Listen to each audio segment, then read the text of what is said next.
गोविंद जय जय गोपाल जय जय।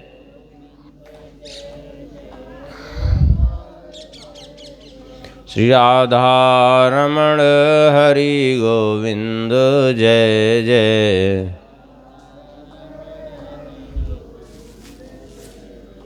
गोविंद जय जय गोपाल जय जय।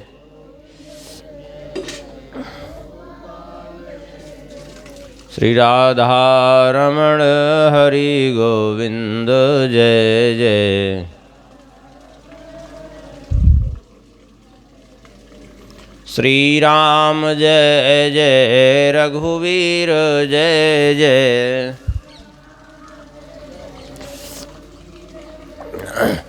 सीतारमण श्री रघुनाथ जय जय।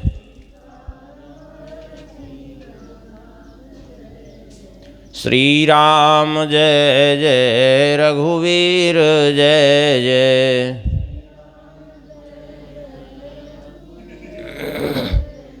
सीतारमण श्री रघुनाथ जय जय।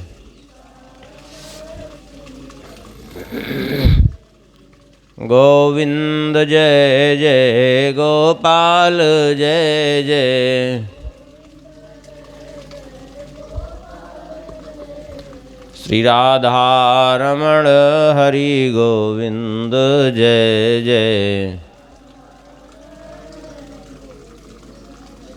श्री वृंदावन बिहारी लाल की जय। श्री राधा श्याम सुंदर भगवान की जय। श्री सीताराम चंद्र भगवान की जय। श्री हनुमान जी महाराज की जय। श्री भागवत भगवान की जय। श्री सुखदेव भगवान की जय। श्री व्यास भगवान की जय। श्री सूत जी महाराज की जय। समस्त सौनकादि ऋषियों की। श्री परीक्षित जी महाराज की। श्री सद्गुरुदेव भगवान की।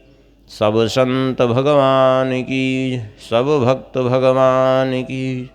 जय जय श्री सीताराम। जय जय श्री राधे श्याम। नमः पार्वती पतये हर हर महादेव। हरिशरणम। परम मंगलमय परात्पर अखिलेश्वर अकारण करुणावरुणालय भक्तवांछा कल्पतरु। भगवान की महती कृपा करुणा से भगवान के ही वांग्मय स्वरूप श्रीमद् भागवत जी के माध्यम से हम लोग भगवान के दिव्य पवित्र चरित्रों का कथन श्रवण का लाभ प्राप्त कर रहे हैं। कल के प्रसंग में हम लोगों ने श्रवण किया था श्री सुदामा जी का चरित्र। माता जी भैया भैया घर में जाके बांधना यहाँ वहीं।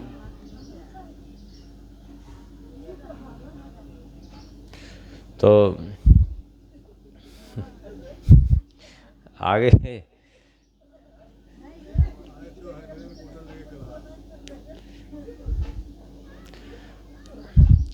आगे जो है वर्णन करते हैं भगवान श्री सुखदेव जी। अथैकदा द्वारवत्यां वसतो रामकृष्णयोः सूर्योपरागः सुमहानासीत् कल्पक्षये यथा। भगवान द्वारिका में थे एक बार, तो सर्वग्रास सूर्य ग्रहण लगा। कभी कभी अधिकतर खंड ग्रास लगता है, उस बार संयोग से सर्वग्रास सूर्य ग्रहण लगा। तब सबने निश्चय किया कि चलो कुरुक्षेत्र स्नान करेंगे, समंत पंचक तीर्थ में, वहाँ चलकर स्नान करेंगे। सूर्य ग्रहण की महिमा समंत पंचक तीर्थ में स्नान करने में बड़ी पुण्यप्रद है कुरुक्षेत्र में। तो सब चल दिए वहाँ से। इधर द्वारिकावासी आए सब, भगवान श्री कृष्ण और वसुदेव जी, उग्रसेन आदि सभी आए। इधर से पांडव भी गए, कुंती जी गई, इधर से धृतराष्ट्र आदि भी गए और भारतवर्ष के विभिन्न तीर्थों से लोग वहाँ इकट्ठा हुए। तीर्थ में सबने सूर्यग्रहण के समय जाकर के स्नान किया और एक दूसरे से मिले। कुंती जी और वसुदेव जी से भेंट हुई, श्री कृष्ण से कुंती जी से और पांडवों जी से भेंट हुई, और द्रौपदी जी की भेंट हुई श्री कृष्ण की पत्नियों से, और आपस में वार्ता भी हुई, एक दूसरे से कुशल प्रश्न हुआ। और इसके बाद भगवान श्री कृष्ण से मिलने के लिए कुछ ऋषि मुनि पधारे। उन ऋषि मुनियों को आया हुआ देख करके भगवान बड़े प्रसन्न हुए। कौन कौन पधारे, यहाँ बहुत ऋषियों के नाम भी वर्णन हैं। द्वैपायनो नारदश्च च्यवनो देवलोषितः विश्वामित्रः सतानंदो भरद्वाजोऽथ गौतमः तथा रामः सशिष्यो भगवान् वसिष्ठो गालवो भृगुः पुलस्त्यः कश्यपोत्रिश्च मार्कण्डेयो बृहस्पतिः द्वितस्तृतश्चैकतश्च ब्रह्मपुत्रास्तथाङ्गिरा अगस्त्यो याज्ञवल्क्यश्च वामदेवादयो परे। श्री कृष्ण द्वैपायन वेदव्यास जी, नारद जी, च्यवन, देवल, असित, विश्वामित्र, सतानंद, भरद्वाज, गौतम, भगवान परशुराम जी अपने शिष्यों सहित आए, और वशिष्ठ जी, गालव, भृगु, पुलस्त, कश्यप, अत्रि, मार्कंडेय, बृहस्पति, द्वित्रित, एकत, सनक, सनंदन, सनातन, सनत कुमार, अंगिरा, अगस्त्य, याज्ञवल्क्य, वामदेव आदि बहुत से ऋषि मुनि भगवान से जब मिलने के लिए पधारे, भगवान बड़े प्रसन्न हुए और भगवान ने उठकर के सबका स्वागत किया, आसन पर बिठाया। विधिवत भगवान ने सबके चरण प्रक्षालन किए हैं और विधिवत पूजन किया श्री कृष्ण बलराम दोनों भाइयों ने मिलकर के ऋषियों का। और उसके बाद भगवान ने कहा, अहो वयम जन्म भृतो लब्धम कार्ष्णेन तत्फलम देवानामपि दुष्प्रापम यद योगेश्वर दर्शनम। भगवान ने कहा,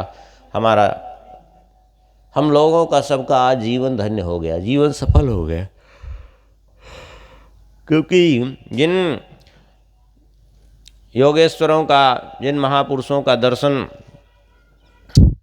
अत्यंत दुर्लभ है देवताओं के लिए भी, आज उनका दर्शन हमें प्राप्त हो रहा है। कितने सौभाग्य की बात है।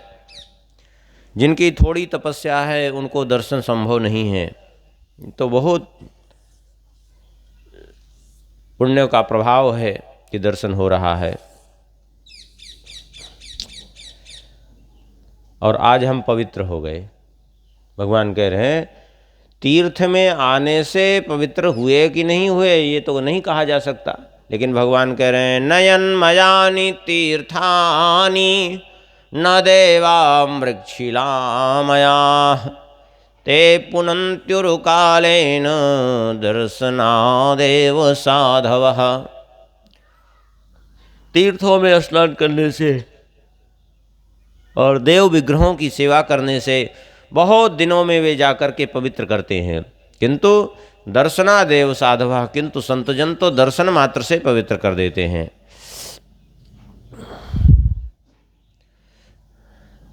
क्यों? देवताओं की उपासना करने में और महापुरुषों के दर्शन में, उनकी सेवा में लाभ क्या है, अंतर क्या है?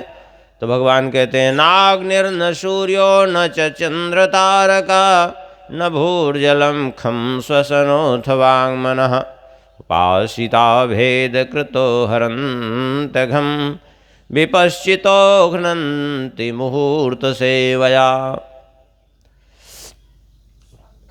अग्नि, सूर्य, चंद्र, तारे, पृथ्वी, जल, आकाश, वायु, वाणी, मन, इन सबके जो अधिष्ठात्री देवता हैं, उन देवताओं की उपासना करने से भी भेद बुद्धि का विनाश नहीं होता।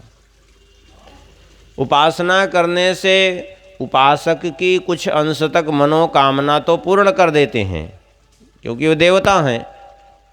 अपने उपासक की इच्छा को पूर्ण कर तो देते हैं, लेकिन अंतर में जो भेद बुद्धि भरी है उसका विनाश नहीं कर पाते।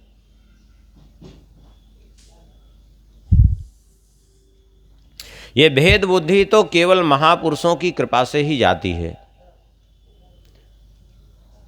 लेकिन आज दुर्भाग्य ये है कि आज जो है भेद बुद्धि डालने का और बड़ा प्रयास चल रहा है। इस समय अनन्यता के नाम पर बड़ा नाटक चल रहा है। अनन्यता के नाम पर ऐसी भेद बुद्धि पैदा कर दी जाती है और बेचारे भटक जाते हैं। देखिए, जो महापुरुष होते हैं वो भेद बुद्धि पैदा नहीं करते, भेद बुद्धि का विनाश करते हैं। और जो भेद बुद्धि पैदा करते हैं वो महापुरुष नहीं, वो क्षुद्र होते हैं। क्यों? क्योंकि कहीं ना कहीं स्वार्थ भावना से प्रेरित होकर के अथवा अज्ञान से प्रेरित होकर के ऐसा करते हैं।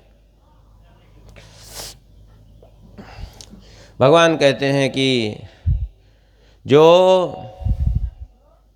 मनुष्य मिट्टी की बनी हुई प्रतिमा, काष्ठ प्रतिमा अथवा पाषाण प्रतिमा से बने हुए विग्रहों को भगवान तो मान लेता है, किंतु जो महापुरुषों के प्रति जो श्रद्धा बुद्धि नहीं रख पाता, वो कैसा है? बोले जने स्वभिज्ञ सुसएव गोखरहा। वो बैल और गधे के समान है, केवल भार ढो रहा है, बाकी कुछ नहीं कर रहा है संसार का। इस प्रकार से भगवान ने उन ऋषियों की प्रशंसा की, स्तुति की। तब उन ऋषियों ने कहा, प्रभु आप जो कुछ भी कह रहे हैं हम इसके संबंध में क्या कहें? आपके वचन को काट नहीं सकते, लेकिन सच्चाई तो यही है कि हम लोग आप ही की उपासना करके जो कुछ भी हमने ग्रहण किया, प्राप्त किया है, वो आप ही की उपासना के प्रभाव से ही प्राप्त किया है। लेकिन इतना समझ में आता है कि सब के कर्ता कारिता तो सारे जगत के आप हैं, लेकिन इतना आप हमारी प्रशंसा केवल इसलिए कर रहे हैं कि जगत को शिक्षा देना चाहते हैं आप।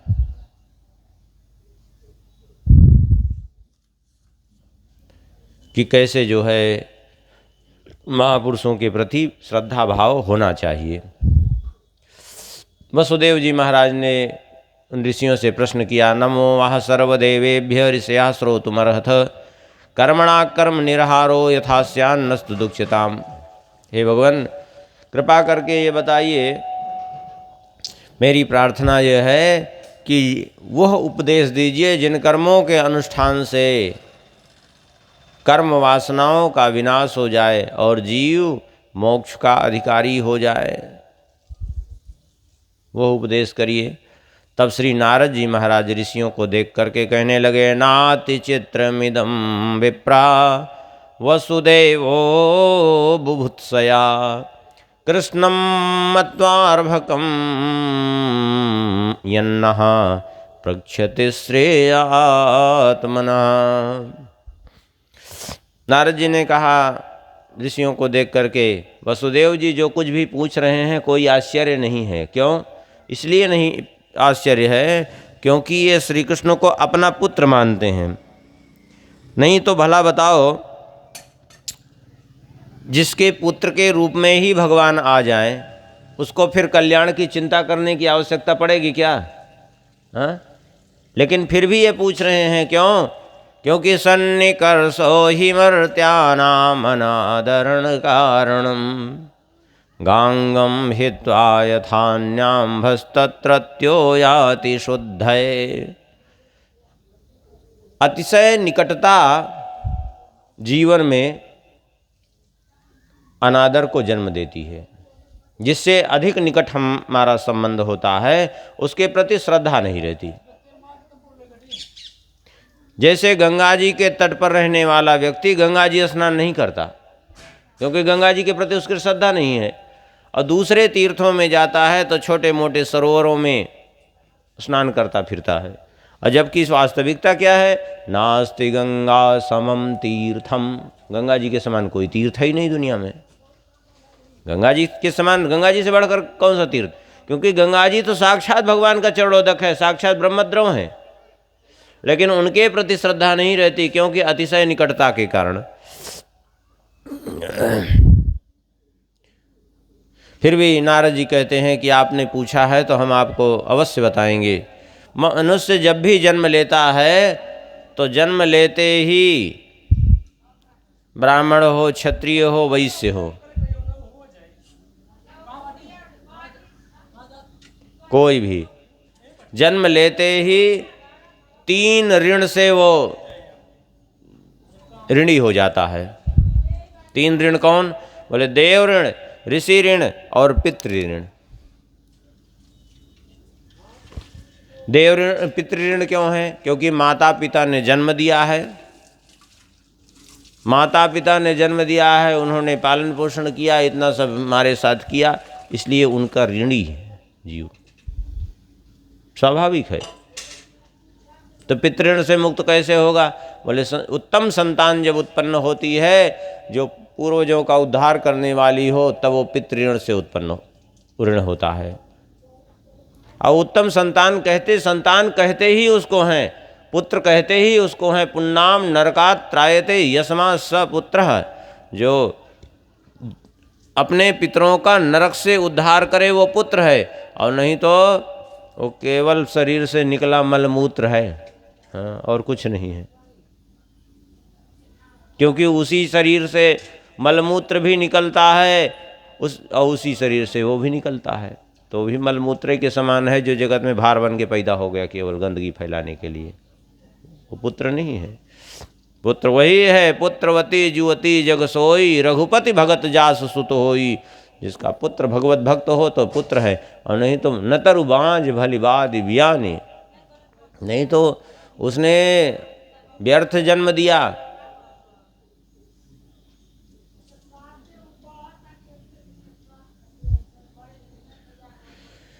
तो पितृऋण से उऋण तो आप हो चुके हैं, क्योंकि श्री कृष्ण और बलराम जी जैसे पुत्र को आपने जन्म दिया है। अब दूसरा है ऋषि ऋण। ऋषि ऋण से क्यों ऋणी है? बोले ऋषि ऋण से इसलिए ऋणी है क्योंकि ऋषियों ने स्वयं कष्ट सह करके, स्वयं बड़ी बड़ी तपस्या करके हमारे लिए इतने शास्त्र उपलब्ध कराए, इतने ग्रंथ हमारे लिए लिखे, हमारे जगत, हमारे कल्याण के लिए। उनके ऋण से हम ऋणी हैं। तो उससे कब कैसे होंगे? बोले उससे ऋण होने का एक ही उपाय है कि उनके बताए हुए मार्ग पर चलें। जो उन्होंने इतना प्रयास करके लिखा है उसके अनुसार अपना जीवन बना ले तो ऋण से मुक्त होंगे। और तीसरा ऋण है देव ऋण। देव ऋण से क्यों ऋणी है? क्योंकि देवताओं का हमारे ऊपर ऋण है। सूर्य देव हमें प्रकाश दे रहे हैं, थोड़ा सा प्रकाश पाने के लिए हम कितना बिल भुगतान करते हैं, और सूर्य देव हमें कितना प्रकाश दे रहे हैं, हमेशा से दे रहे हैं कि नहीं दे रहे हैं। और इस प्रकाश में भी सूर्य देव का ही प्रकाश है। सूर्य देव यदि ना होते तो इस प्रकाश नहीं तैयार होता। इस प्रकाश में प्रकाश तो थोड़ा है, बहुत स्वल्प में, लेकिन ऊर्जा नहीं है। लेकिन सूर्यदेव के प्रकाश में ऊर्जा है। उस ऊर्जा से ही सारे जीवों का पोषण होता है, समस्त औषधियों का पोषण होता है जो हम ग्रहण कर रहे हैं। समस्त फल फूल अन्न आदि सब सूर्य के प्रकाश के बिना संभव नहीं है। तो सूर्यदेव के हम ऋणी हैं। पृथ्वी पर हम रह रहे हैं, इतना खोद खाद भी कर रहे हैं, रह रहे हैं, आश्रय मिला है, तो पृथ्वी देवी के हम ऋणी हैं। चंद्रदेव औषधियों का पोषण कर रहे हैं, हम उनके ऋणी हैं। हम श्वास ले रहे हैं, वायुदेव के ऋणी हैं। बताइए, बीमार पड़ जाए आदमी तो उसको ऑक्सीजन देने के लिए डॉक्टर कितनी लंबी चौड़ी मोटी रकम वसूल लेता है आपसे, कितना धन वसूल लेता है। लेकिन क्या भगवान ने इतना जन्म से अब तक ऑक्सीजन दिया, जन्म जन्मांतरों में आपको वायु देते रहे, ऑक्सीजन दिया, कभी बिल मांगा उन्होंने क्या? हाँ, जबकि उस डॉक्टर ने ये प्रकृति से ही ऑक्सीजन लेकर के उसमें इकट्ठा किया है वो सिलेंडर में, ना कि उसकी स्वयं की सामर्थ्य बनाने की। स्वयं तो क्या कुछ कर सकता है, लेकिन फिर भी जो है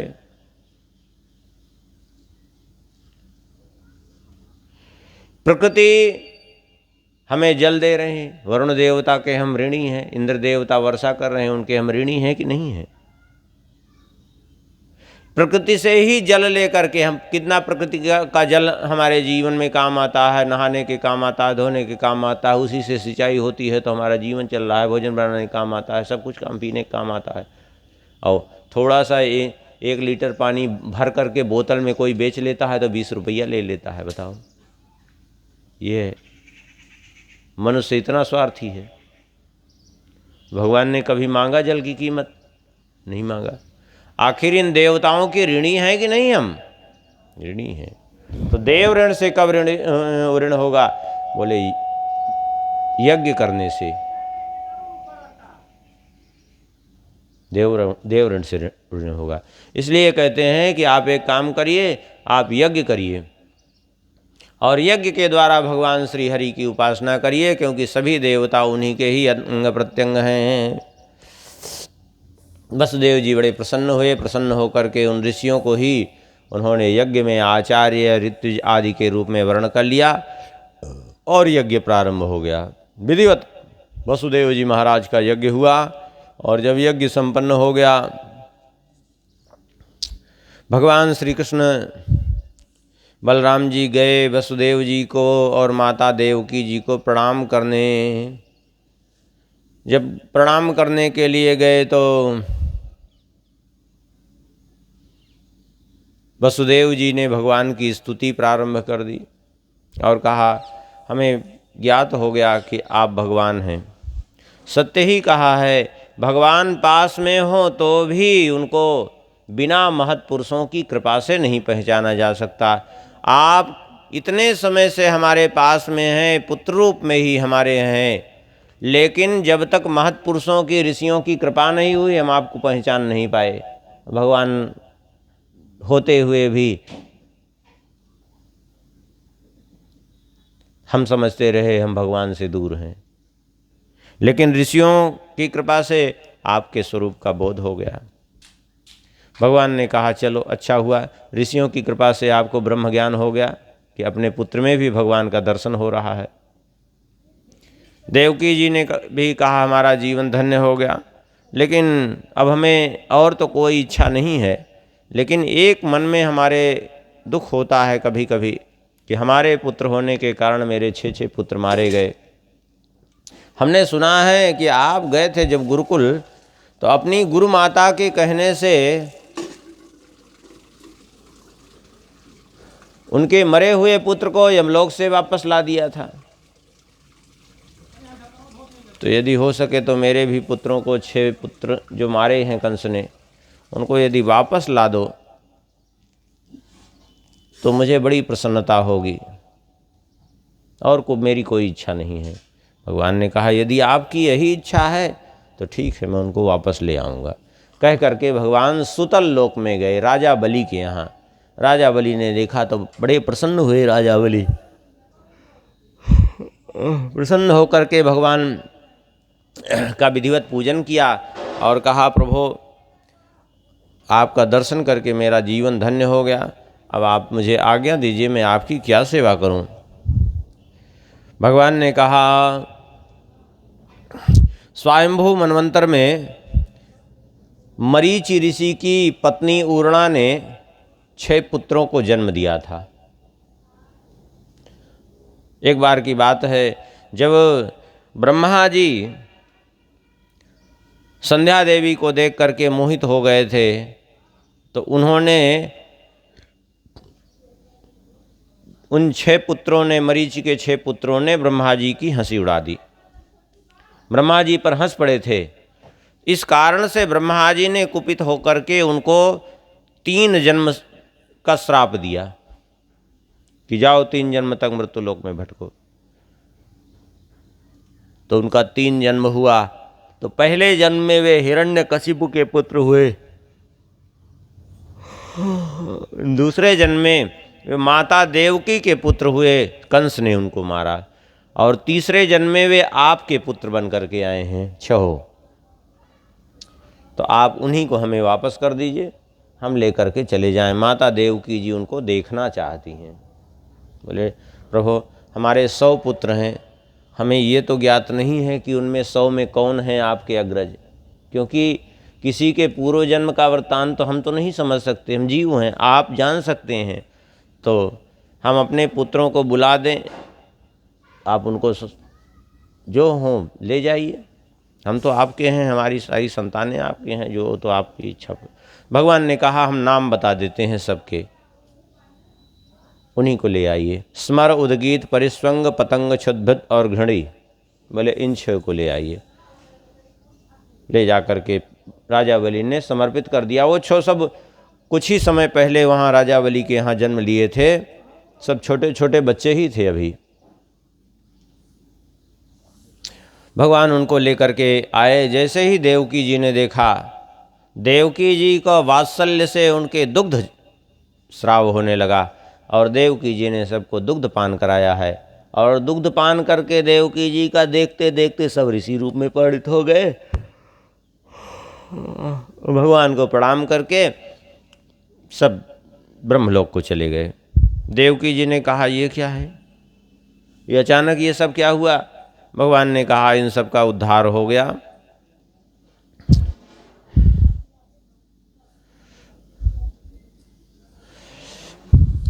आगे वर्णन करते हैं।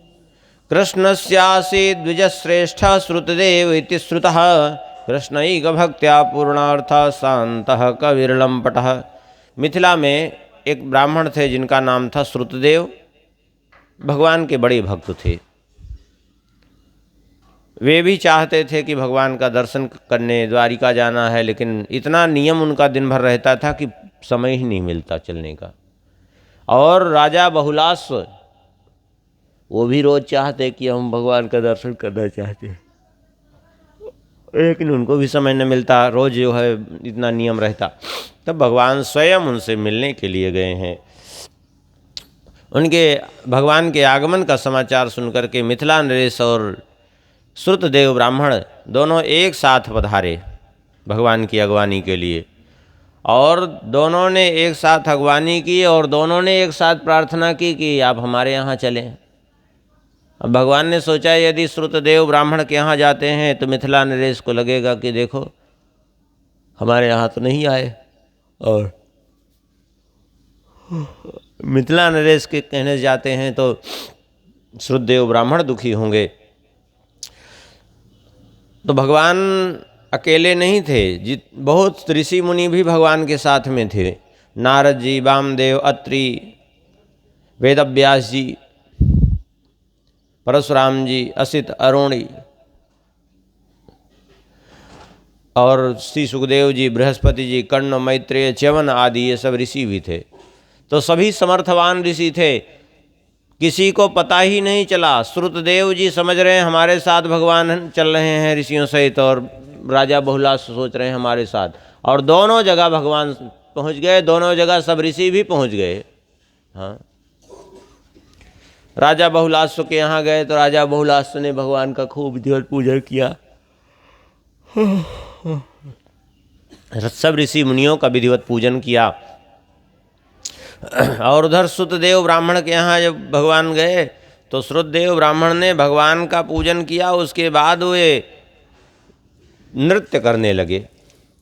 जब नृत्य करने लगे तो ये देख करके जो है भगवान ने उनको सावधान किया, और भगवान ने कहा ब्रह्मस्तेनुग्रहार्थाय संप्राप्तान् विद्यमून् मुनीन् संचरन्ति मया लोकान् पुनन्तः पादरेणुभिः। हे ब्रह्मन, आप पर कृपा करने के लिए ये सारे ऋषि मुनि पधारे हैं, या पर कृपा करने के लिए। ये ऐसे ऐसे समर्थ ऋषि मुनि हैं कि ये संपूर्ण त्रिलोकी को पवित्र करने में एक एक समर्थ हैं। देवता, क्षेत्र, तीर्थ अपने दर्शन स्पर्श से अर्चन से बहुत दिनों में पवित्र करते हैं, लेकिन ये महात्मा तो अपनी दृष्टि मात्र से पवित्र कर देते हैं।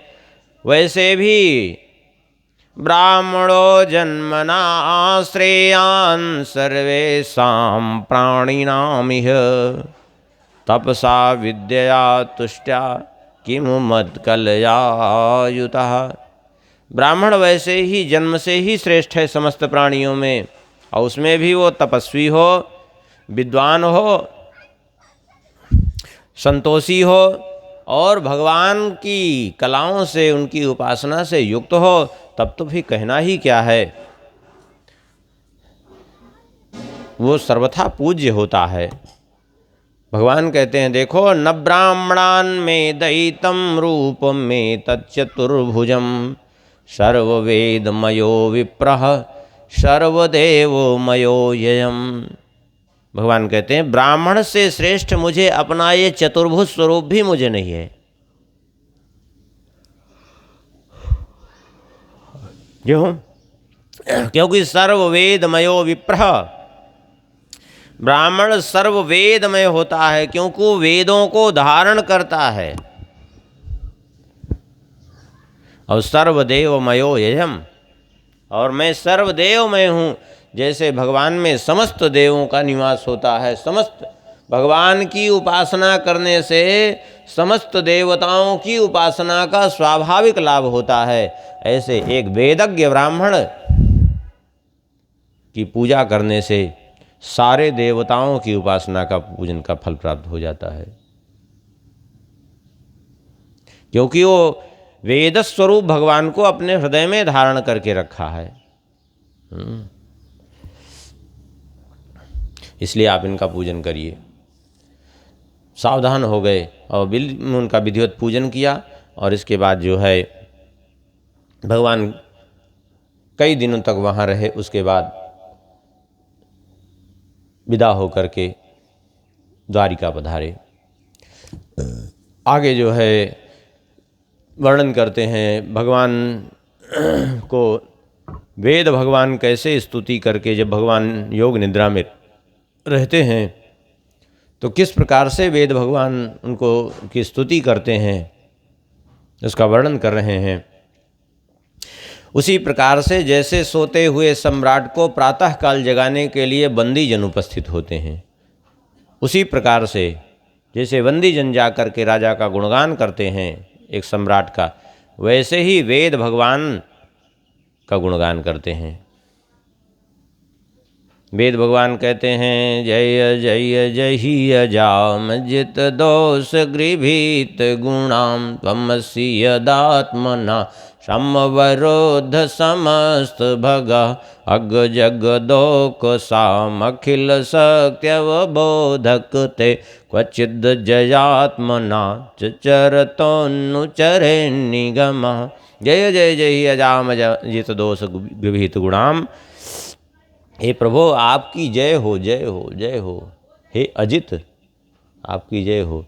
अजाम मायाम जही, इस आप अजया माया का विनाश कर दीजिए। क्यों? क्योंकि ये माया अजया है, इसका कोई इस पर विजय नहीं प्राप्त कर सकता। केवल आप ही इससे जीव को मुक्त कर सकते हैं, क्योंकि आप भी अजित हैं। हे नाथ, ये जीव अपनी इच्छा से चाहें, ये बेचारे तो इस माया से मुक्त नहीं हो सकते। इसलिए अजाम मायाम जही, इस अजा माया को नष्ट कर दीजिए। इस प्रकार से वेद भगवान जीवों के कल्याणार्थ स्तुति करते हैं। वेद के प्रत्येक उसमें जीवों का कल्याण ही निहित होता है, लेकिन आजकल लोग वेद की निंदा करते हैं।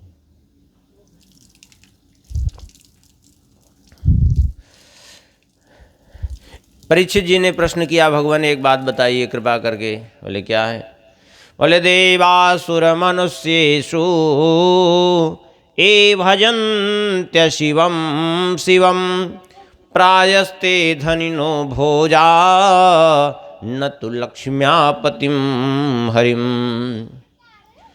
देवताओं में, असुरों में, मनुष्यों में, सभी में एक बात देखी जाती है, ए भजन्त्य शिवम शिवम, जो भगवान शंकर जी की आराधना करते हैं, वो चाहे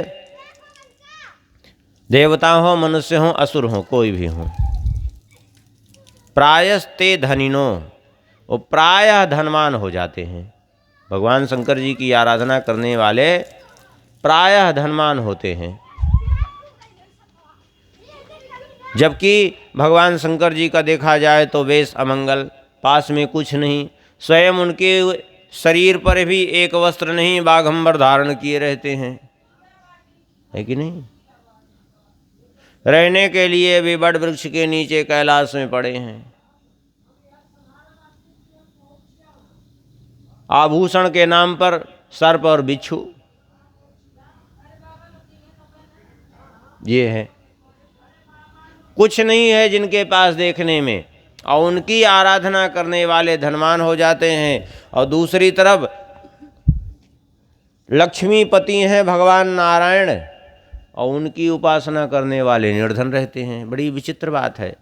जबकि होना तो चाहिए ये कि लक्ष्मीपति की उपासना करने वाले लक्ष्मीवान हों, और फक्कड़ हैं भगवान शंकर जी जिनके पास कुछ नहीं, तो उनकी उपासना करने वाले फक्कड़ शाही होने चाहिए। लेकिन ये उल्टा क्यों होता है, ये बात समझ में नहीं आती। तब भगवान श्री सुखदेव जी कहते हैं, शिवा शक्तियुतः सस्वत्रिलिंगो गुण संवृतः वैकारिकस्तैजसश्च तामसश्चेत्यहं त्रिधा। भगवान शंकर जी के पास प्रत्यक्ष में भले ही कुछ नहीं है, लेकिन अपनी शक्ति से युक्त रहते हैं वो, और गुण को स्वीकार किए हुए रहते हैं। लेकिन भगवान श्री हरि की उपासना की में है कि भगवान श्री हरि निर्गुण स्वरूप में हमेशा प्रतिष्ठित रहते हैं। हरिर्हि निर्गुणः साक्षात् प्रकृते पुरुषः परः, वो प्रकृति से परे रहते हैं, पुरुषोत्तम हैं। तो उनकी उपासना करने वाला जीव निर्गुणत्व को प्राप्त होता है, और दूसरी ओर शिव जी की उपासना करने वाला धनवान हो जाता है। भगवान ने स्वयं भी कहा है कि यस्याहम अनुगृह्णामि हरिस्से तद्धनम शनै ततो धनम त्यजन्त्यस्य स्वजनादोखदोखितम्।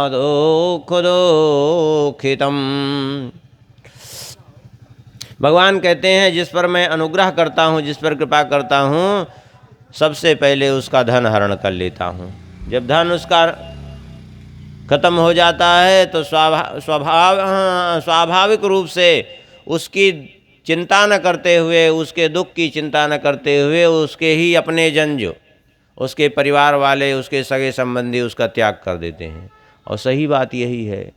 अभी आपके पास पैसा हो ना तो सब पूछेंगे, अब आपके पास कुछ न हो तो कोई नहीं पूछेगा।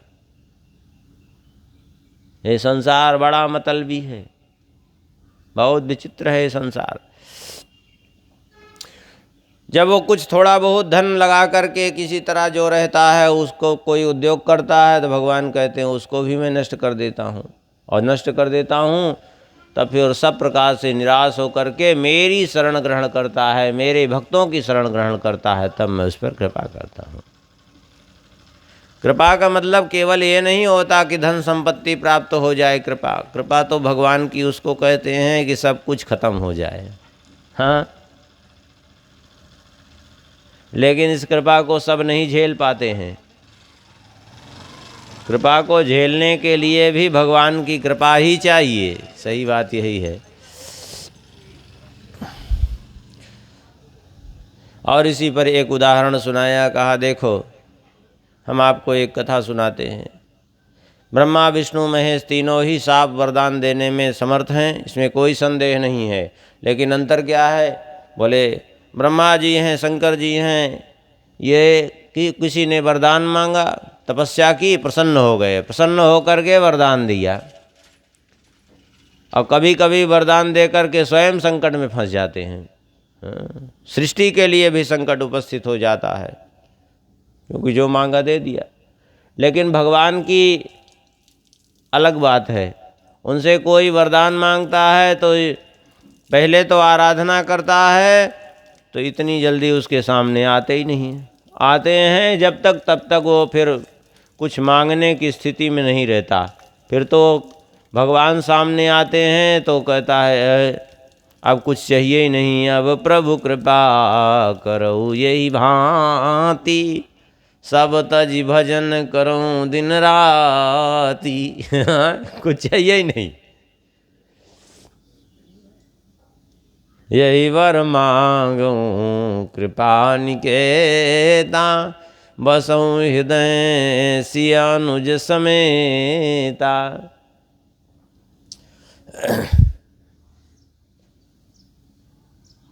और देवताओं में क्या है? और देवताओं की स्थिति यह है कि उपासना किया, जो मांगा दे दिया। लेकिन भगवान उपासना करता है तो पहले उसकी वासना का विनाश करना चालू कर देते हैं। अब वासना ही नहीं रहेगी तो मांगेगा क्या? सीधी बात है। क्योंकि भगवान ये नहीं देखते कि एक चाहता क्या है, भगवान ये देखते हैं कि इसका कल्याण कैसे होगा। यही विशेषता है। और देवताओं में यह है कि जो मांगा दे दिया, फुर्सत। और इसलिए कभी कभी समस्या बनती है। जैसे कहते हैं, एक उदाहरण हम बता रहे हैं, वृको नामासुरः पुत्रः शकुने पथि नारदम दृष्ट्वा सुतोषं पप्रच्छ देवेषु त्रिषु दुर्मतिः। ये बृकासुर का पुत्र था। अरे ये बृकासुर शकुनी का पुत्र था। बृकासुर, ये शकुनी वो महाभारत वाला शकुनी ना समझ लीजिएगा। ये शकुनी जो है नाम का एक दैत्य था। शकुनी दैत्य, हिरण्याक्ष के एक पुत्र का नाम भी शकुनी था। हो सकता है यही था। इसका पुत्र था बृकासुर। चला जा रहा था, रास्ते में नारद जी दिखाई पड़े। नारद जी को प्रणाम किया, कहा महाराज एक बात बताइए, ब्रह्मा विष्णु महेश में कौन प्रसन्न होते हैं? नारद जी ने कहा शंकर जी को आशुतोष लोग कहते हैं। स्वाभाविक है, शंकर जी जल्दी प्रसन्न होते हैं, इसलिए तो उनका नाम आशुतोष है। अरे ठीक। चल पड़ा, ये केदारनाथ पहुंचा और वहीं जाकर के इसने भगवान शंकर जी की आराधना करने के लिए क्या किया? बोले अग्नि प्रज्वलित की, हवन कुंड तैयार किया, अब उपासना प्रारंभ की। कैसे? बोले अपने ही शरीर का मांस काट काट करके अग्नि में आहुति देना प्रारंभ किया, शंकर जी की प्रसन्न करने के लिए। 6 दिन इसने किया, अपने सारे शरीर का मांस काट करके हवन कर डाला। सारे शरीर का मांस जब खत्म हो गया तो 7वें दिन अपना सिर काटना चाह रहा था। उसी समय भगवान शंकर जी प्रकट हो गए, उसका हाथ पकड़ लिया। अरे क्या कर रहे हो तुम? क्यों अपने शरीर को इतना कष्ट दे रहे हो? भगवान शंकर जी के स्पर्श से बिल्कुल स्वस्थ हो गया। जो भी मांस वांस कटा था सब बिल्कुल ठीक। भगवान शंकर जी ने कहा कोई बात नहीं, तुम अब अपने को कष्ट मत दो, मैं तुम्हें वरदान देने के लिए प्रसन्न हूँ, जो इच्छा हो वरदान मांगो। तो उसने कहा ठीक है मांग ले। बोले हाँ। तो बोले यही वरदान हमें दे दीजिए कि यस्य यस्य कर्म शेषनी साधास्य मृतामिति, जिसके सिर पर मैं हाथ रखूँ मृत्यु को प्राप्त हो जाए, भस्म हो जाए। भगवान शंकर जी को सुन के अच्छा तो नहीं लगा, लेकिन अब क्या करें, वरदान देने की बात कह चुके थे तो कह दिया, तथास्तु। आज जब वरदान मिला तो देखा भगवान शंकर जी के बगल पार्वती जी खड़ी थी, तो बस उसकी बुद्धि खराब हुई और इत्युक्त्वा सोऽसुरो नूनम गौरी हरण लालसः। अब तो पार्वती जी को ही पाने की इच्छा जागृत हुई और उसने क्या किया, भगवान शंकर जी की ओर हाथ बढ़ाया। भगवान शंकर जी ने कहा क्या कर रहे हो? बोले भस्म करूँगा, और क्या कर रहा हूँ। भागे भगवान शंकर जी, कहाँ से समस्या मोल लिए। अब वो आगे आगे भगवान शंकर जी पीछे पीछे, वो चारों तरफ भगवान शंकर जी भागते फिरे, पीछे न छोड़े। तब भगवान शंकर जी वैकुंठ लोक की ओर भागे वैकुंठ लोक की ओर जब भागे तो भगवान नारायण को हंसी आई। ये भोलेनाथ भी अच्छा समस्या कभी कभी मोल लेते रहते हैं जबरदस्ती में। और भगवान ने सोचा ये इधर ना आ जाए, इसलिए तुरंत भगवान एक ब्रह्मचारी का रूप धारण किए और एक ब्रह्मचारी का रूप धारण करके रास्ते में ही आ गए। भगवान शंकर जी के पीछे पीछे दौड़ रहा था, कुछ दूरी थी और पहुंच गए भगवान बीच में ब्रह्मचारी के रूप में और इसको पुकारा, रुको। साकुने भवान व्यक्तम श्रान्तः किं दूरमागतः क्षणं विश्रम्यतां पुंस आत्मायं सर्वकामधुक्। भगवान ने कहा, अरे शकुनि नंदन बृकासुर, तुम इनके पीछे क्यों भाग रहे हो? अरे इतनी तेजी से काहे भाग रहे हो? थोड़ा विश्राम तो करो।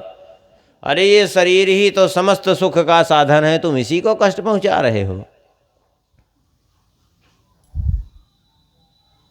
अब कोई आपके बाप का नाम आपका नाम साथ साथ लेकर पुकारे तो स्वाभाविक सोचेंगे कोई विशेष परिचय वाला है। थोड़ा सा ठहरा, क्या बात है? अरे अभी बात करने का समय नहीं, वो देखो भाग जाएंगे। जैसे ही जो है कहा अभी बात करने का समय नहीं, भाग जाएंगे, वैसे ही भगवान ने शंकर जी को संकेत किया। शंकर जी खड़े हो गए। भगवान ने रोका उसको, चिंता मत करो, तुम ये मत सोचो कि वो भाग जाएंगे, हम भी कोई सामान्य ब्रह्मचारी नहीं है। अब जब तक हम न संकेत करें उनका वो एक पग हिल नहीं सकते। अब तुम भैया बताओ कि तुम क्यों भाग रहे हो उनके पीछे?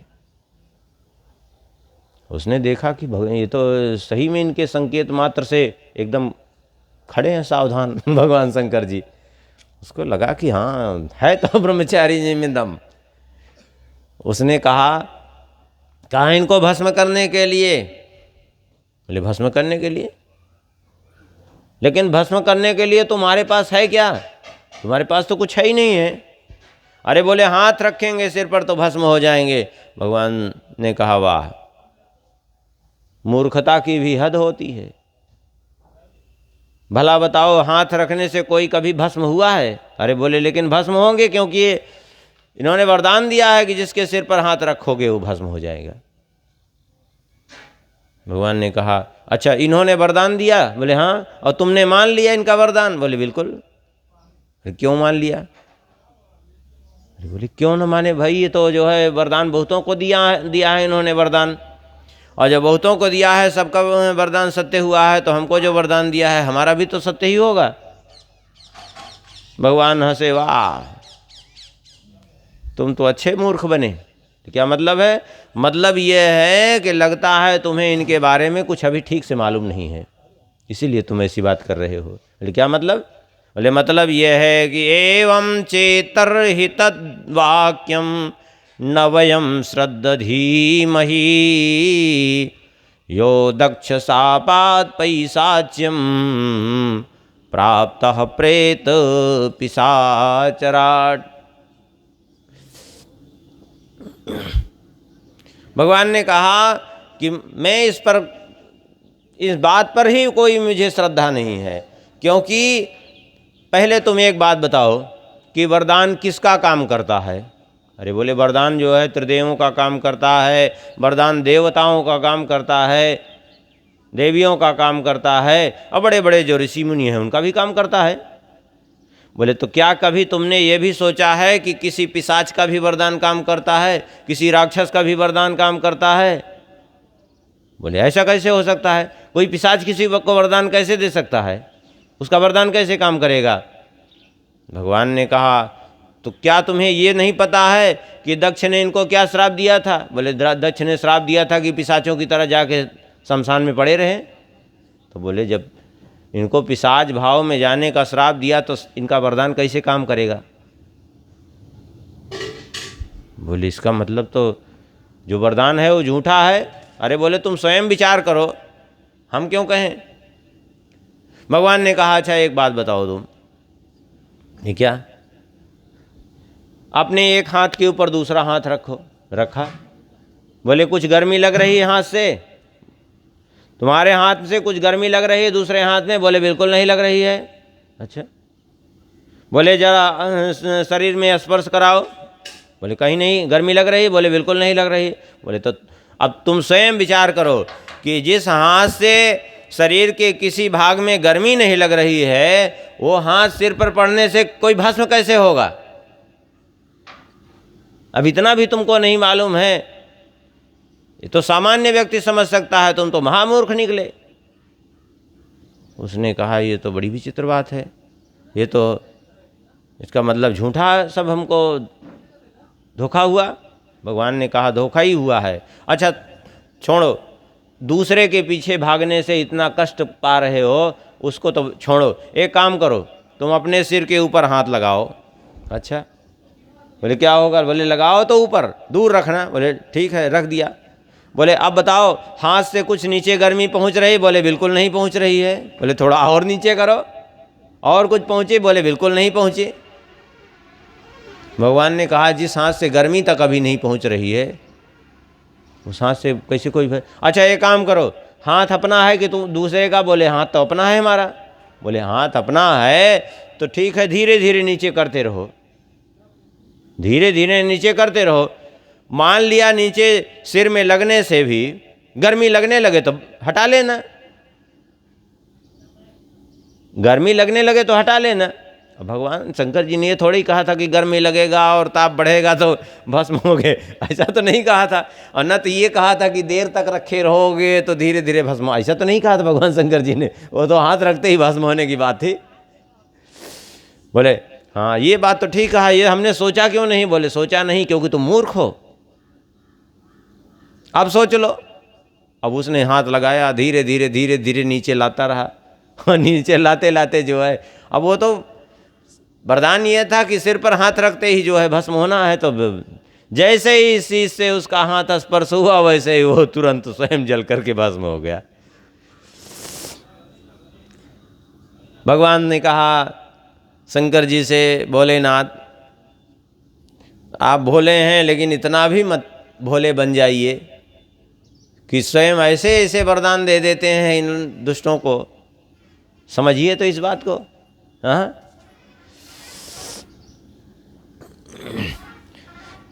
इस दुष्ट को तो इसके पाप ने ही नष्ट कर दिया। भला आप जैसे महापुरुष का अपमान करके हतः कोनो महस्वीस जंतुर्वै कृतकिल्बिषा, भला कुशल से कौन रह सकता है आप जैसे महापुरुष का अहित चाह करके। लेकिन ध्यान रखा करिए ऐसे लोगों को वरदान देने में। भगवान शंकर जी ने कहा अब हम जरूर ध्यान रखेंगे। एक बार की बात है, सरस्वती नदी के तट पर ऋषियों की एक सभा हुई, और ऋषियों की सभा में जो है आपस में चर्चा होने लगी कि एक बात समझ में नहीं आती कि संपूर्ण त्रिलोकी में जो है त्रिदेव श्रेष्ठ हैं। त्रिदेवों में कौन ऐसा है जिसकी उपासना करने से जीव का परम कल्याण हो जाए? त्रिदेव में ऐसा कौन है जिसकी उपासना से परम कल्याण की प्राप्ति हो? बोले अब ये तो परीक्षा लेने पर पता चलेगा, क्योंकि त्रिगुणातीत कौन है? क्योंकि जो त्रिगुणातीत है वही दूसरे को त्रिगुणातीत बना सकता है, जो तीनों गुणों से परे हो गया हो। लेकिन अब त्रिदेवों की परीक्षा लेने का साहस कोई कैसे कर पाए? कौन परीक्षा लेगा? भृगु जी ने कहा कोई बात नहीं, यद्यपि संकट तो बहुत है इस कार्य में, लेकिन फिर भी जगत कल्याण के लिए हम अवश्य जाएंगे परीक्षा लेने के लिए। संकट तो है, हो सकता है कि इसमें प्राण चले जाएं, भस्म हो जाएं, लेकिन जगत का कल्याण यदि होता है तो अपने प्राण भी त्यागना स्वीकार है हमें। ऐसा कह करके भृगु जी महाराज चले वहाँ से, और चल करके सीधा पहले पहुँचे ब्रह्मलोक। अब ब्रह्मा जी कौन है? भृगु जी के पिता हैं। जा करके न तस्मै प्रहवणम स्तोत्रम चक्रे सत्व परीक्षया तस्मै चुक्रोध भगवान प्रज्वलन स्वेन तेजसा। जा करके ब्रह्मा जी को प्रणाम भी नहीं किया, क्योंकि परीक्षा लेने गए थे, और एकदम खड़े हो गए ऐसे ही, कुछ नहीं। थोड़ा भी न प्रणाम, न झुका, न कुछ नहीं। ब्रह्मा जी ने देखा कि अरे मेरा पुत्र होकर इतना शिष्टाचार विहीनता, इतनी उद्दंडता छा गई। बड़े कुपित हुए ब्रह्मा जी। लेकिन किसी तरह ब्रह्मा जी कुपित तो हो गए, लेकिन किसी तरह अपने आप को शांत किया। भृगु जी ने देखा कि भले ही ब्रह्मा जी ने कहा नहीं कुछ, लेकिन क्रोध तो आ ही गया ब्रह्मा जी को। वहाँ से सीधा पहुँचे कैलाश। कैलाश पहुँचे, वहाँ जा कर के जब वो पहुँचे तो भगवान शंकर जी उठ करके खड़े हो गए। अब शंकर जी लगते हैं भृगु जी, और शंकर जी लगते हैं भाई भाई, क्योंकि ब्रह्मा जी के ही पुत्र शंकर जी और ब्रह्मा जी के ही पुत्र भृगु, वशिष्ठ, दक्ष, नारद, मरीचि, अत्रि, अंगिरा, पुलस्त्य, पुलह, ये सब जो है ब्रह्मा जी के पुत्र। वैसे तो शंकर जी साक्षात परमात्मा है, लेकिन लीला दृष्टि से तो भाई हैं। जैसे राम जी साक्षात परमात्मा है, लेकिन लीला दृष्टि से तो दशरथ जी के पुत्र हैं कि नहीं हैं। शंकर जी उठ खड़े हुए, उठ करके परिरब्धुम समारे भे उत्थाय भ्रातरम मुदा, अपने भाई भृगु जी को आते हुए देख करके उनको हृदय से लगाने के लिए, गले से लगाने के लिए शंकर जी उठ खड़े हुए। और जैसे ही आगे बढ़े गले से लगाने के लिए, वैसे ही भृगु जी ने कहा रुक जाओ, छूना भी मत हमको। अरे पहले देख रहे हो भस्म लपेटे घूमते रहते हो, अरे छू लोगे तो हमको अपवित्र हो जाएंगे, स्नान करना पड़ेगा हमको। जानते नहीं हम त्रिकाल संध्या करने वाले ब्राह्मण हैं। शंकर जी कुपित हो गए, उठाया त्रिशूल, बोले हमारे यहाँ आकर हम ही को ललकारना प्रारंभ कर दिया। उठ पटांग। पार्वती जी ने चरण पकड़ लिए, क्या करने जा रहे हैं। भृगु जी वहाँ से चल दिए। अब वहाँ से, अब देखिए ब्रह्मा जी से ज़्यादा कड़ी परीक्षा शंकर जी के लिए, और शंकर जी से कड़ी परीक्षा जा कर के वैकुंठ लोक में ली, भगवान विष्णु के पास। भगवान विष्णु शयानम श्रिय उत्संगे पदा वक्षस्य ताड़यत तत उत्थाय भगवान सह लक्ष्म्या सती ताम गति। भगवान योग निद्रा में शयन कर रहे थे और लक्ष्मी जी उनके चरण सम्माहन कर रही थी। बस आओ देखा न ताओ, सीधा जा कर के चरण प्रहार किया छाती पर, और जैसे ही चरण प्रहार किया भगवान की निद्रा भंग हो गई। जब भगवान की निद्रा भंग हो गई तो भगवान अपने आसन से शेष शैया से कूद पड़े, और कूद करके भगवान ने चरण पकड़ लिए। आहते स्वागतम ब्रह्मन्। जबकि देखा जाए तो शंकर जी तो भाई लगते थे, ब्रह्मा जी पिता लगते थे, लेकिन भगवान विष्णु तो इनके बाबा लगते थे। पूज्य थे हर प्रकार से, लेकिन उनको चरण प्रक्षालन प्रहार किया।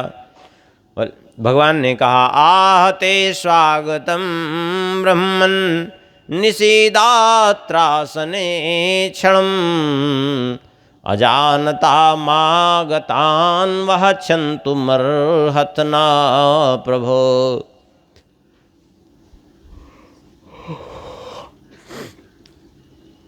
भगवान शेष शैया से कूद करके चरणों में सिर झुकाया भगवान ने, और अपने ही आसन पर बिठा लिया, और बिठा करके चरण सम्माहन करने लगे। अरे आपको चोट लग गई होगी, आप आए, क्या बताएं, हम योग निद्रा में होने के कारण जान भी नहीं पाए आपका आगमन, इसलिए क्षन्तुमर्हत नः प्रभो, हे प्रभो हमें क्षमा कर दीजिए, हमसे बड़ा अपराध हो गया आपके प्रति। अतीव कोमलौ तात चरणौ ते महामुने इत्युक्त्वा विप्रचरणौ मर्दयन् स्वेन पाणिना। आपके चरण कमल इतने सुकुमार हैं, क्या कहें। ऐसा कह करके, आपको चोट लग गई होगी, ऐसा कह करके भगवान अपने हाथों से उनके चरण सहलाने लगे। और भगवान ने कहा आपने आज हमें पवित्र कर दिया, हमारे इस वैकुंठ लोक को पवित्र कर दिया, और मेरे रोम रोम में जो अनंतानंत ब्रह्मांड और उनके जीव भरे हैं सबको आपने पवित्र कर दिया अपने चरण से। अब तक तो लक्ष्मी जी हमारे चरण में निवास करती थी, लेकिन आज आपने वक्षस्थल पर चरण प्रहार किया है, तो आज से लक्ष्मी जी यही वक्षस्थल पर ही निवास करेंगी, क्योंकि ये स्थान पवित्र हो गया आपके चरण पड़ने से। भृगु जी के नेत्र भर आए, अश्रु गिरने लगे, बोले धन्य है प्रभु आप। लौट करके भृगु जी आए और भृगु जी ने सारी बात बताई और कहा वास्तव में यदि अपना कल्याण चाहता है तो उपासना भगवान श्री हरि की करे, क्योंकि जो स्वयं त्रिगुणातीत है, जो स्वयं काम क्रोध लोभ मोह मद मत्सर आदि विकारों से मुक्त है, वही दूसरे को भी मुक्त कर सकता है।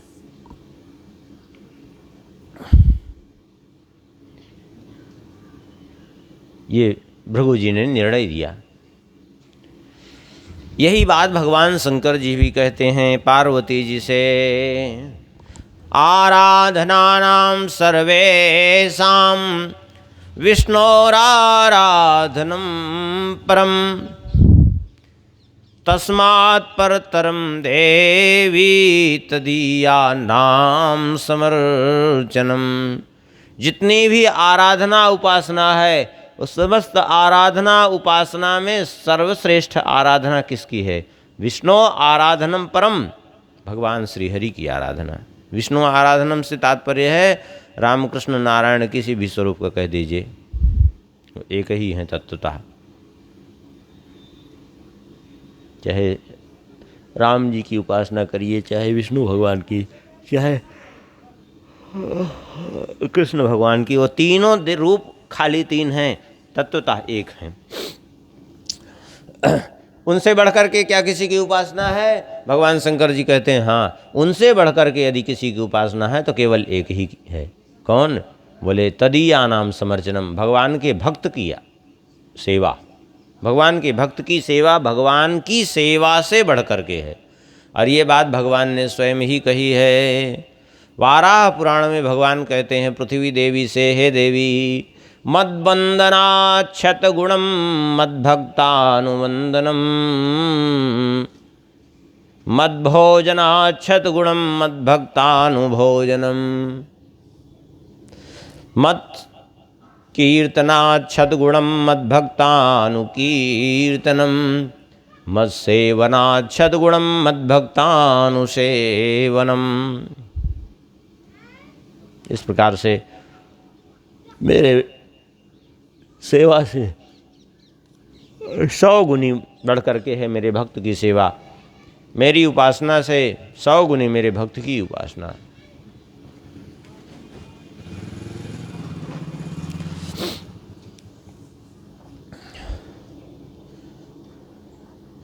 एक बार अर्जुन द्वारिका में ही थे, एक ब्राह्मण थे जिनका एक पुत्र मर गया। पहले भी उनके कई पुत्र मरे थे। श्री सीताराम जी महाराज की, श्री राम जय जय राम।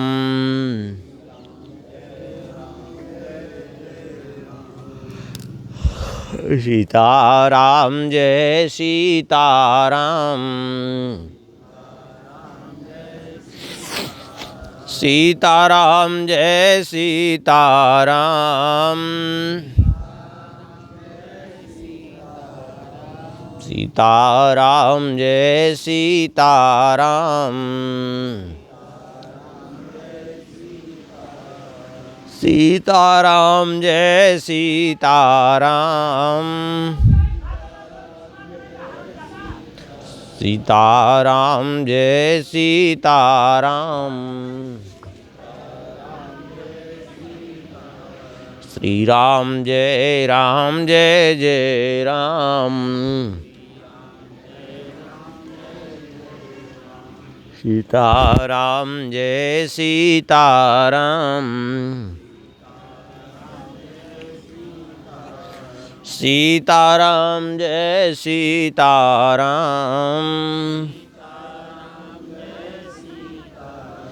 सीताराम जय सीताराम, सीताराम जय सीताराम,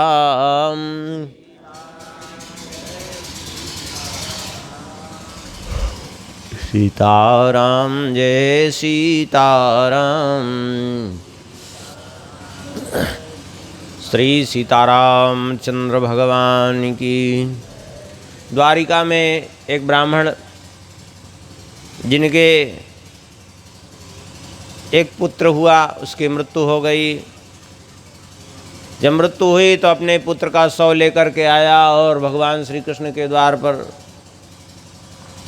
बड़ा जोर जोर से शोर मचाया।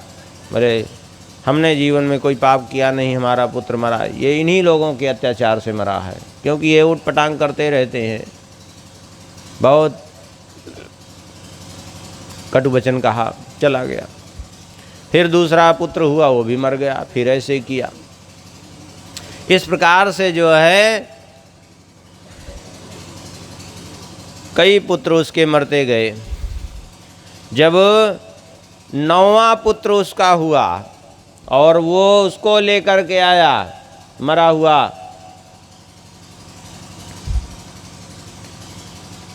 तो उस समय अर्जुन वहीं बैठे हुए थे।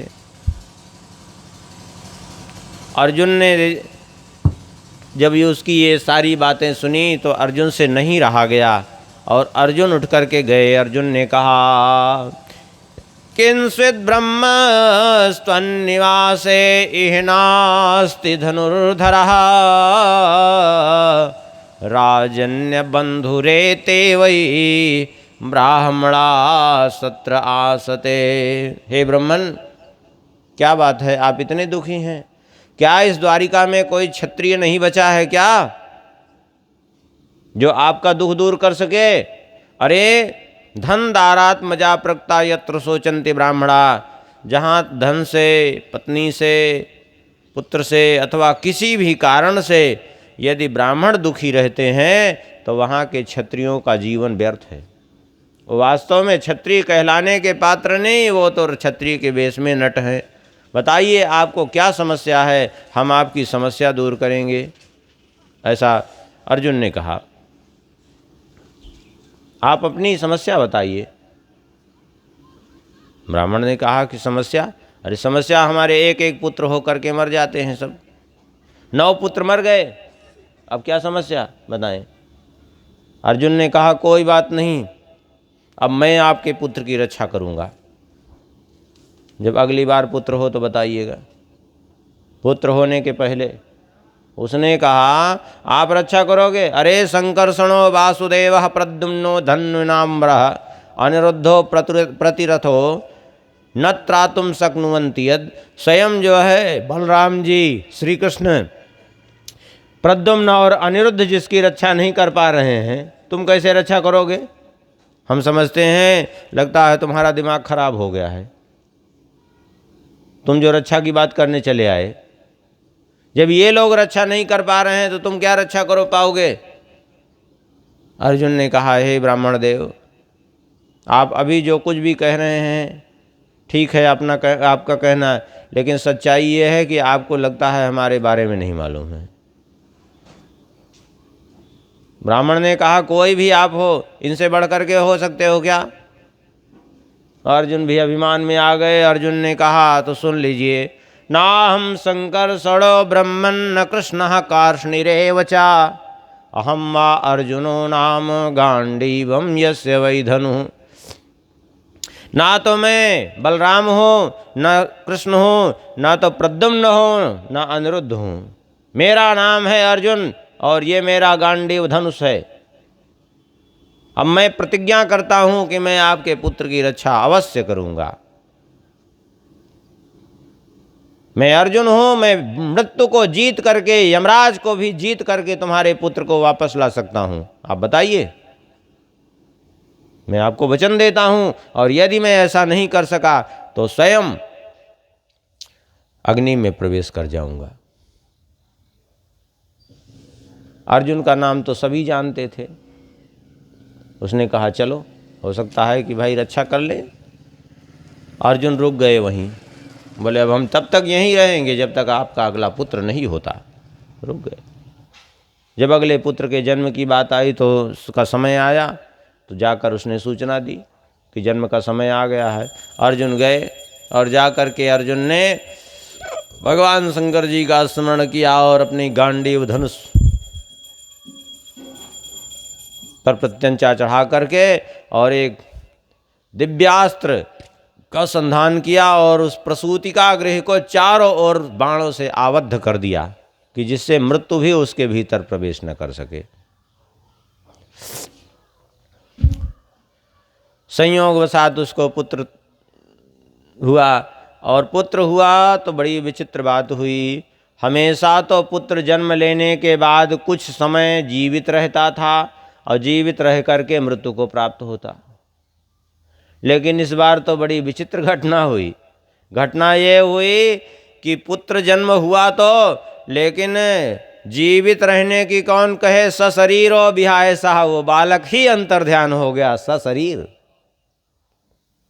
अब उसने अर्जुन को फटकारा, धृगर्जुनम मृषावादम धिघात्मश्लाघिनो धनु। अरे अर्जुन, तुम्हें धिक्कार है, तुम आत्म प्रशंसा करते हो, तुम्हें लज्जा नहीं आती? और मैं भी कैसा मूर्ख हूँ जब तुम पर विश्वास कर बैठा। अरे जिसकी प्रद्युम्न नहीं रक्षा कर पाए, अनिरुद्ध नहीं रक्षा कर पाए, अरे कौन कहे बलराम और श्री कृष्ण नहीं रक्षा कर पाए, तुम क्या करते रक्षा? तुम बड़ी बड़ी डींग हाँक रहे थे। अर्जुन बड़े दुखी हुए। अर्जुन ने कहा चिंता न करिए, अभी हम जाते हैं आपके पुत्र को ढूंढने। तुरंत अर्जुन वहाँ से यमलोक प्रस्थान किए और सीधा यमलोक पहुँचे। यमलोक में जाकर के यमराज को ललकार दिया युद्ध के लिए, ले आओ उस ब्राह्मण बालक को वापस करो, नहीं तो हमसे युद्ध करो। यमराज ने कहा वो युद्ध क्या, जब ब्राह्मण बालक हमारे पास हो तब तो वापस करें, है ही नहीं हमारे पास। और न विश्वास हो आप स्वयं भीतर आइए, आप देखिए कहीं ब्राह्मण बालक नहीं मिला। बोले बताओ, जब है ही नहीं है, हमने उसके प्राण हरे ही नहीं। अरे उसके क्या, उसके किसी भी पुत्र के प्राण हमने नहीं हरे हैं, तो हम कहाँ से आपको वापस करेंगे। अर्जुन वहाँ से निराश। अब तो स्वर्गादिक लोकों में विचरण करते फिरे, कहीं बालक नहीं मिला।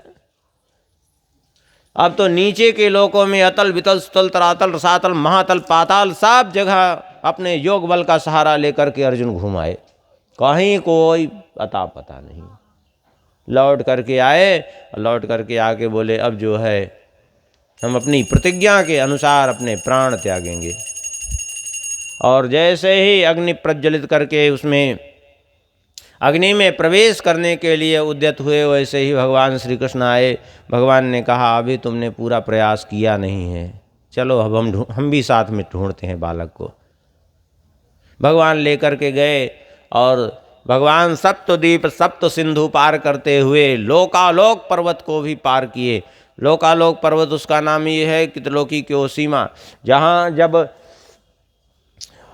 जहाँ से सूर्य का प्रकाश आगे फिर जाता ही नहीं है, आधा भाग आलोकित होता है, आधा भाग नहीं। वहाँ जब भगवान उस लोकालोक पर्वत को पार करने लगे तो इतना गहन अंधकार कि भगवान के शैव्य सुग्रीव मेघ पुष्प बलाहक घोड़े भी भटक गए, कहीं कुछ दिखाई नहीं पड़ रहा था। अब तो भगवान ने अपने चक्र सुदर्शन को छोड़ा, चक्र सुदर्शन ने अपने तेज से रास्ता दिखाया। आगे गए, लोकालोक पर्वत पार करके तो अद्भुत दिव्य प्रकाश, जहाँ सूर्य का प्रकाश नहीं स्वाभाविक रूप से प्रकाश था, उस जगह पहुँच गए। और वहाँ जाकर के देखा तो अथाह जल राशि और उसके भीतर दिव्य महल बना हुआ है और उसमें भगवान का दिव्य स्वरूप का दर्शन हुआ। ओ विराट स्वरूप भगवान वहाँ दिखाई पड़े। अर्जुन तो देख करके थर थर काँपने लगे भगवान के उस स्वरूप को। भगवान श्री कृष्ण ने जाकर के अपने ही उस स्वरूप को, श्री कृष्ण अलग नहीं थे, एक ही थे, लेकिन अपने इस स्वरूप को प्रणाम किया। भगवान उनको कहते हैं भूमा पुरुष, वहाँ रह करके भगवान काल पर भी नियंत्रण रखते हैं। हाँ, भगवान ने कहा कि वो सारे बालक मैंने ही यहाँ बुलाए हैं, इसलिए बुलाए हैं सारे बालकों को यहाँ, क्योंकि तुम दोनों को हम यहाँ बुलाना चाहते थे। देखो अब तुम्हारा समय पूरा हो गया है पृथ्वी लोक पर, तुम दोनों मेरे ही अंश नर नारायण जगत में जगत की व्यवस्था के लिए, धर्म संस्थापन के लिए गए थे, वो कार्य पूरा हो गया है, उसको करके शीघ्र ही वापस आ जाओ। और कह करके वो पूरे के पूरे 10 बच्चे वापस कर दिए भगवान ने। उनको लेकर के अर्जुन आए और उस ब्राह्मण को बुला करके वापस दिए। ब्राह्मण ने खूब आशीर्वाद दिया, प्रसन्न होकर के चले गए। इस प्रकार से अब यहाँ 10वें स्कंद की कथा संपन्न होती है। थोड़ा सा भगवान नाम कीर्तन करें, फिर 11 स्कंद में प्रवेश करेंगे। गोविंद जय जय गोपाल जय जय,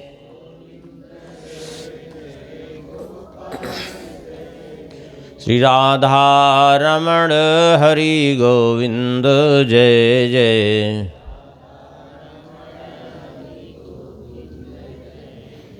गोविंद जय जय गोपाल जय जय। थोड़ा कीर्तन कराते हैं। श्री राधा रमण हरि गोविंद जय जय।